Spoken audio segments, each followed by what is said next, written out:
গেল কয়েকদিন ধরেই চড়া সবজির বাজার, তার ওপর কাঁচামরিচ আর পেঁয়াজের অতিরিক্ত দামে নাজেহাল অবস্থা ক্রেতাদের।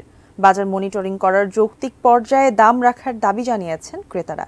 এদিকে সবজির দাম সামনে আরও বাড়বে বলে মনে করছেন বিক্রেতারা।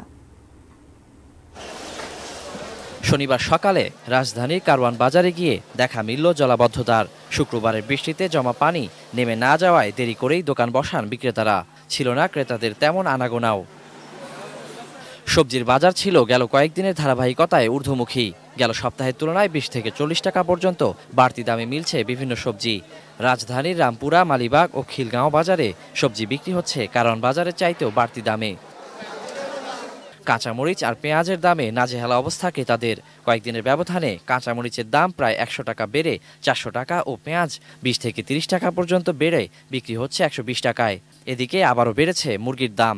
30 টাকা বেড়ে ব্রয়লার মুরগি 190 ও সোনালী মুরগি বিক্রি হচ্ছে 310 টাকায়। আজকে দেখলাম যে 20 টাকা 30 টাকা করে সব জিনিসই বেশি। যেখানে কিনতাম আমি মরিচ 250 গ্রাম, তার এখন অর্ধেক কিনতে হইতেছে আমার। অনেকেই দেখছে ইচ্ছা মতো দাম চাচ্ছে। এটা যে মনিটর করা, এটা যে তদারকি করা, বা এটা যারা ইলিগাল ভাবে দাম চাচ্ছে, বা এখানে কোনো জবাবদিহিতা নেই এক কথায়। শুক্রবার সারাদিন বৃষ্টির কারণে বেচাকেনা করতে পারেননি বলে জানান বিক্রেতারা। আগে থেকেই চড়া সবজির বাজারে বৃষ্টির প্রভাব পড়তে পারে বলেও জানান তারা।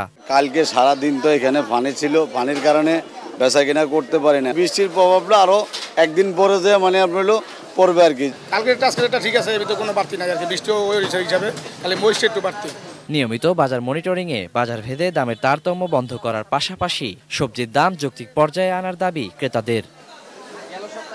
Waliul Sakib, ATN news, Dhaka.